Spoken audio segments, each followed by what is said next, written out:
যোগা বা যোগব্যায়াম এমন একটি অভ্যেস যেটা আমাদের লাইফস্টাইলকে হেলদি বা স্বাস্থ্যসম্মত করতে সাহায্য করে। প্রেগনেন্সি এমন একটা কন্ডিশন যে সময় গা গোলানো, শ্বাসকষ্ট, কোমরে হালকা ব্যথা, মাথা ঘোরানোর মতো নানান রকম সমস্যার সঙ্গে গর্ভবতীরা লড়াই করতে থাকেন। এই সমস্ত পরিস্থিতি কাটিয়ে আলাদা করে ব্যায়াম করাটা মুশকিল হয়ে যায়। কিন্তু আমরা প্রত্যেকেই গর্ভাবস্থায় সুস্থ থাকতে চাই এবং অনাগত সন্তানের সুস্থতা কামনা করি। সে যেন সুষ্ঠুভাবে পৃথিবীতে ভূমিষ্ঠ হতে পারে সেটাই চাই।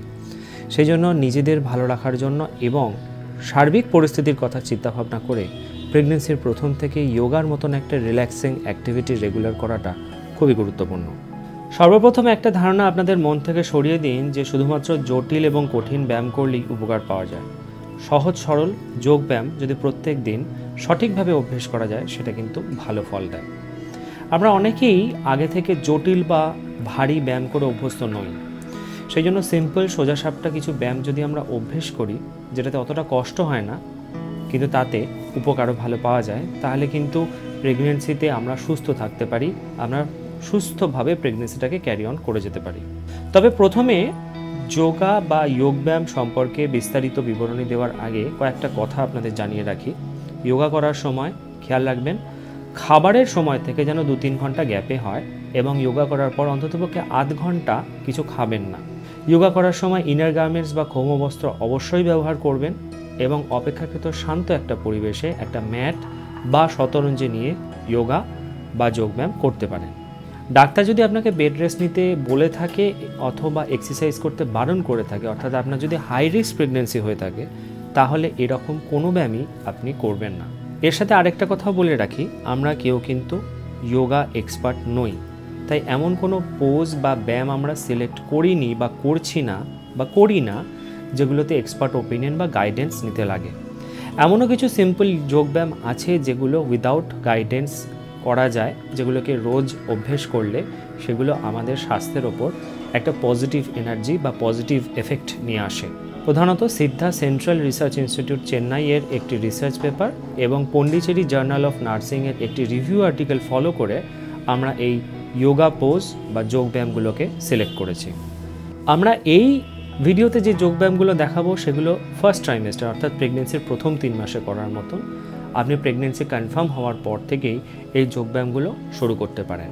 প্রধানত 3 রকম ব্যায়াম আমরা করব। কিছু স্ট্যান্ডিং পোজ অর্থাৎ দাঁড়িয়ে করতে হবে, কিছু বসে মানে সিটিং পোজ, আর ব্রিদিং এক্সারসাইজ বা প্রাণায়াম। স্ট্যান্ডিং পোজে প্রথম যেটা আসছে সেটা হচ্ছে তদাসন বা মাউন্টেন পোজ। আমি এর আগে একটা কথা বলে রাখি, আরেকটা আলাদা ভিডিওতে বেশ কিছু ওয়ার্ম আপ এক্সারসাইজ বা নর্মাল জয়েন্ট মুভমেন্ট এক্সারসাইজ দেখিয়েছি যেগুলো প্রেগনেন্সিতে করা যায়। আপনি সেইগুলো যদি করে নেন তাহলে আপনার একটা ওয়ার্ম আপ টাইপের হয়ে যাবে। লিঙ্কটা আই বাটনে পাবেন এবং ডেসক্রিপশন বক্সে পেয়ে যাবেন। এবার তদাসন সম্পর্কে বলতে শুরু করি। প্রথমে 2 পায়ে দাঁড়িয়ে 2 পায়ের মাঝখানে 1 ফুট বা একটা পায়ের পাতার ডিস্টেন্স নিয়ে নেবেন। এইভাবে দাঁড়িয়ে শ্বাস নিতে নিতে হাত দুটো কাঁধের পাশাপাশি সমানভাবে নিয়ে আসবেন। তারপর সামনে আনতে আনতে শ্বাস ছাড়তে ছাড়তে আঙুলগুলোকে একটার সঙ্গে আরেকটাকে লক করে দিয়ে উল্টো করে দেবেন বা মুড়ে দেবেন। এবার শ্বাস নিতে নিতে আবার হাত দুটোকে মাথার উপরে নিয়ে যেতে হবে এবং পায়ের পাতার ওপর ফুল বডিটাকে লিফট করতে হবে বা তুলতে হবে। এই রকম অবস্থাতে কিছুক্ষণ থাকার চেষ্টা করবেন এবং নর্মাল ব্রিদিং নেবেন। ব্রিদিংটা কাউন্ট করবেন, অর্থাৎ শ্বাস প্রশ্বাসটা কাউন্ট করবেন। একবার শ্বাস নেওয়া এবং একবার ছাড়া, এই টোটাল মিলিয়ে একটা ব্রিদিং। এইরকম ব্রিদিং প্রথম 3টে বা 4টে করে তারপরে পোজ ছাড়ার চেষ্টা করবেন। ক্যাপাসিটি বাড়লে এটা 10টা অবধি নিয়ে যেতে পারেন।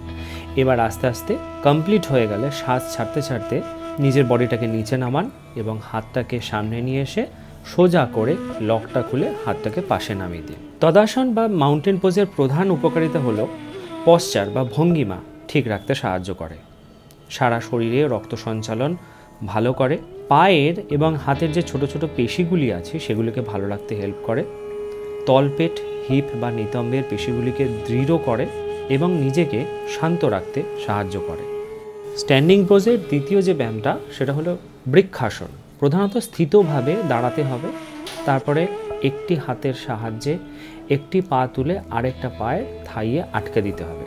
যেহেতু এর আগে যে লেগিংসটা ব্যবহার হচ্ছিল সেটা স্লিপারি মেটেরিয়ালের ছিল, সেই জন্য ড্রেসটাকে চেঞ্জ করা হয়েছে। না হলে পাটা রাখা মুশকিল হচ্ছিল। এইভাবে পাটাকে রেখে শ্বাস নিতে নিতে আস্তে আস্তে হাত দুটো মাথার ওপরে রেখে নর্মাল ব্রিদিংয়ে আসতে হবে, অর্থাৎ নর্মাল শ্বাস প্রশ্বাস চালাতে হবে। এই রকম অবস্থায় 4 থেকে 5টা ব্রিদিং প্রথম, তারপরে সেটা 10টায় নিয়ে যেতে পারে। যখন কমপ্লিট হয়ে যাবে ব্রিদিং, তারপরে শ্বাস ছাড়তে ছাড়তে আস্তে আস্তে হাতটা নামাবেন এবং নামিয়ে পাটা আস্তে আস্তে খুলে দেবেন। এরকমভাবে আরেকটা পায়ে করতে হবে। এরকম হতেই পারে যে প্রথম এই পোজটা করার সময় বা এই ব্যায়ামটা করার সময় আপনি একটা পায়ে ব্যালেন্স পাচ্ছেন না, তখন কিন্তু আপনার পার্টনারের হেল্প দরকার, অর্থাৎ হালকা একটু টাচ দিলে বা সাপোর্ট দিলে এই ব্যায়ামটা করা যেতে পারে। যেহেতু শিল্পীর ক্ষেত্রে প্রবলেম হচ্ছিল, সেই জন্য আরেকটা পায়ে করার ক্ষেত্রে আমি একটু পাশ থেকে সাপোর্ট দেওয়াতে আরেকটা পায়ের ওপর খুব সহজেই করতে পারলো, অসুবিধা হলো না।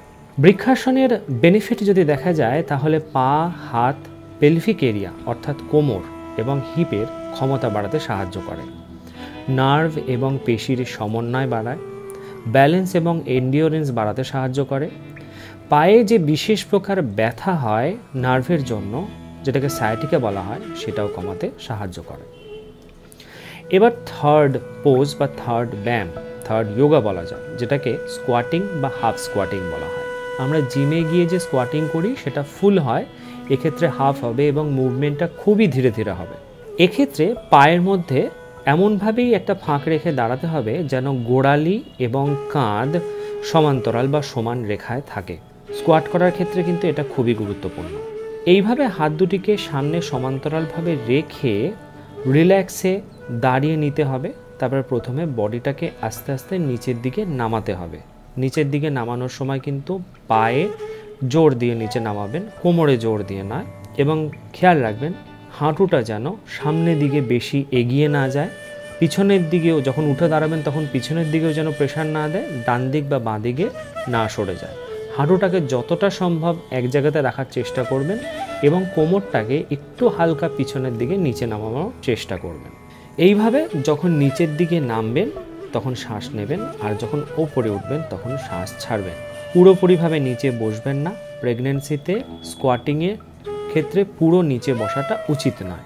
এরকমভাবে 5 থেকে 6 বার প্রথম করতে পারেন। ক্ষমতা বাড়লে এটা একবারে 10 বার করতে পারেন। স্কোয়াটিং বিশেষ করে পেলভিক ফ্লোর মাসেল অর্থাৎ কোমরের ভিতরের অংশে যে মাসেলগুলো থাকে সেগুলোকে স্ট্রেংথ দেয়, কোমর এবং থাই মাসেলগুলোকে শক্তি যোগায়, দৃঢ় করে।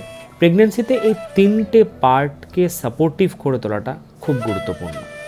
এবার আসা যাক সিটিং পোজ অর্থাৎ কিছু বসে বসে ব্যায়াম। প্রথম যেটা আছে সেটা হচ্ছে দণ্ডাসন। প্রথমে সাধারণভাবে বসে খেয়াল করতে হবে যেন পিঠ এবং কোমর সমানভাবে থাকে বা সোজা থাকে। এরপর দুটো হাত শরীরের পাশাপাশি রেখে হাত দুটো যেন সোজাভাবে থাকে সেই দিকে খেয়াল রাখতে হবে। তারপরে একটি একটি করে পা সামনের দিকে খুলে দিতে হবে এমনভাবে যেন শরীরের সঙ্গে ইংরেজি অক্ষর এল-এর একটা শেপ নেয়। পায়ের পাতা বা ফুটটাকে সোজাভাবে ঊর্ধ্বমুখী করে রাখতে হবে, আর ব্রিদিং বা শ্বাস প্রশ্বাস স্বাভাবিকভাবেই চালাতে হবে। এই অবস্থায় হালকাভাবে হাতের ওপরে যদি একটু প্রেশার দেওয়া যায় বা সাপোর্ট দেওয়া যায় তাহলে হাতটা সোজা হবে এবং কাঁধটাও সোজা হবে। এরকমভাবে 10টা শ্বাস প্রশ্বাস চালানো বা ব্রিদিং চালানোর পরে আস্তে আস্তে পাটাকে লুজ করে সাধারণ অবস্থায় ফিরে আসতে পারেন বা পদ্মাসনে ফিরে আসতে পারেন। এই ব্যায়ামটা করার সময় পায়ের পাতাটা ঊর্ধ্বমুখী করা মাত্রই পায়ের পিছন দিক থেকে কোমরের পিছন অবধি একটা হালকা টান অনুভব করবেন। আসলে পিঠ, কোমর, স্পাইনাল কর্ডকে সক্ষম, সচল এবং দৃঢ় রাখতে এটা সাহায্য করে। এছাড়াও কাঁধ এবং বুকের স্ট্রেচিং হয়। দ্বিতীয় সিটিং পোজ হচ্ছে বজ্রাসন। যে কোনো সিটিং পোজের প্রাথমিক পোজ বা একদম ফার্স্ট স্টেপ হলো দণ্ডাসন। বজ্রাসনেও প্রথমে দণ্ডাসনে আপনাকে বসতে হবে, তারপর ধীরে ধীরে হাতের সাহায্য নিয়ে পা হাঁটু থেকে ভাঁজ করে বা ফোল্ড করে তলায় নিয়ে আসতে হবে। এমনভাবে নিয়ে আসতে হবে যেন পায়ের গোড়ালিটা হিপে টাচ করে। খেয়াল রাখবেন পা দুটো যেন দুপাশে ছড়িয়ে না থাকে, একদম বডির তলায় যেন ঢুকে যায়। গোড়ালিটা যখনই হিপে টাচ করবে দুটো হাতকে থাইয়ের উপরে রাখতে হবে। শ্বাস প্রশ্বাস সাধারণভাবে 10 থেকে 20 সেকেন্ড চালিয়ে যান এবং তারপরে আস্তে আস্তে একটা একটা করে পা সামনের দিকে সোজা করে আবার দণ্ডাসনে চলে আসুন। এই ব্যায়ামটা দেখতে সাধারণ হলেও এর গুণাবলী কিন্তু অনেক। প্রথমত খাবার হজমের ক্ষমতা বাড়ায়, লোয়ার ব্যাক পেন কমাতে সাহায্য করে, ব্লাড প্রেশার এবং ব্লাড সুগার কন্ট্রোলে রাখতে সাহায্য করে এবং ঘুম ভালো করতে সাহায্য করে। তৃতীয় যে সিটিং পোজ সেটা হলো বদ্ধ কোণাসন, মানে বাটারফ্লাই করার জন্য যেমনভাবে বসতে হয় সেই রকমই। শুরু করবেন দণ্ডাসন দিয়ে, দণ্ডাসনের মতন করে বসে তারপর আস্তে আস্তে একটা একটা করে পা শরীরের কাছে আনবেন। পায়ের পাতা বা ফুট দুটি একে অপরের সাথে যেন সমানভাবে লেগে থাকে। পায়ের এই অবস্থাকে ধরে রাখার জন্য পায়ের মাথাটা বা আঙুলগুলোকে দুটো হাত দিয়ে চেপে একটু শরীরের কাছে আনার চেষ্টা করবেন। যতটা সম্ভব আপনার ক্ষমতায় কুলায় ততটাই করবেন এবং আস্তে আস্তে একটু একটু করে কাছে আনতে থাকবেন। শ্বাস প্রশ্বাস যেন স্বাভাবিকভাবেই চলতে থাকে। এই ব্যায়াম ইনার থাই বা থাইয়ের যে ভেতরের মাসেলগুলো, গ্রোইন বা কুচকি, নি বা হাঁটু, এগুলোকে স্ট্রেংথ আনতে সাহায্য করে। এছাড়াও অ্যাবডোমেন বা পেটের মধ্যে যে কটা অন্তর্যন্ত্র থাকে তার কার্যকারিতা উন্নত করতে সাহায্য করে। তাহলে গর্ভাবস্থার ক্ষেত্রে এই ব্যায়াম কতটা গুরুত্বপূর্ণ আশা করে আলাদা করে বলার কিছু নেই। লাস্ট যে সিটিং পোজটা ফার্স্ট ট্রাইমেস্টারের ক্ষেত্রে সেটা হচ্ছে সুখাসন। সিম্পলি একটা সিটিং পোজে বসে দণ্ডাসনে আসুন। দণ্ডাসনে এসে এক এক করে পা শরীরের কাছে নিয়ে আসুন। এমনভাবে আনুন যেন দুটি পায়ের গোড়ালি শরীরের মধ্যাংশ বরাবর হয়। এইভাবে পা দুটি ভাঁজ করে হাত দুটিকে জ্ঞান মুদ্রায় রাখুন, অর্থাৎ ফার্স্ট ফিঙ্গার আর থামকে টাচ করুন, অর্থাৎ তর্জনী এবং বৃদ্ধাঙ্গুলিকে তার মাথাগুলোকে টাচ করে রাখুন। এই অবস্থায় আপনি কিছুক্ষণ ধ্যানও করতে পারেন। এই পোজটার প্রধান উদ্দেশ্য হলো শরীরের লোয়ার পার্টে ব্লাড সার্কুলেশন বাড়ানো, যাতে ডাইজেস্টিভ প্রবলেম, গ্যাসের প্রবলেম দূর হয়ে যায়।